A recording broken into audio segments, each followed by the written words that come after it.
Samahan nyo kami ngayon, pupunta kami ng ospital dahil lalawin namin yung papa namin. Dahil yung mga magulang namin ay parehas nasa ospital guys. Dahil na-aksidente sila dito sa may click. Yung click ko tuloy, wasak na naman. Okay ka. So guys, panibagong araw, panibagong kayamanan. Samahan nyo kami ngayon, pupunta kami ng ospital dahil lalawin namin yung papa namin.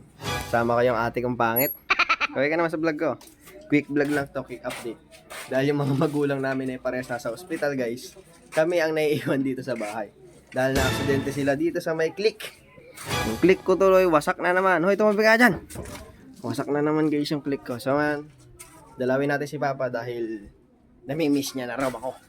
Hindi yung ate ko. Let's go. So yun guys, nandito na tayo sa hospital ng Balanga. Kasama ko si ate ko. Pasok tayo dyan. Sana, bawal mag-video sa loob pero kuha tayo ng clip na kasama na si Papa. Mating na si mama natin guys. Punta ka na dun sa ano na. Sino ba iwan muna? Sino muna ang alis? Ito na lang. Ha? Dito ko kasama ikaw. Hindi nga sabay Papansin. Sige, sundin nga kita. Ako na lang inauna dito. Susunod na lang daw si ate. Ito na yung kalagayan ni Papa ngayon. Nakahiga lang siya buong araw at hindi makatayo. Okay ka.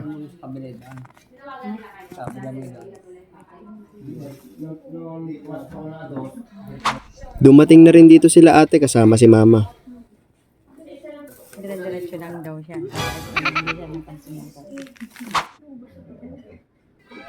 Dito nga'y makikita mo sa mukha ni Papa na nahihirapan talaga siya. Hindi naman nagtutusok ng karayom, pero ramdam niya yung pagdaloy ng gamot. At dahil 1 oras nga lang yung oras na pwedeng dumalaw, nagpaalam na rin kami sa kanya para umuwi. Magpagaling ka dyan Papa para makalabas ka na agad.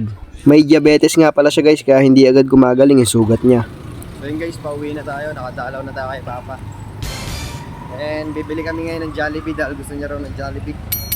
Sabat na tayo doon. So yun guys, paalam na. Paalam ka na, bao. Bye-bye.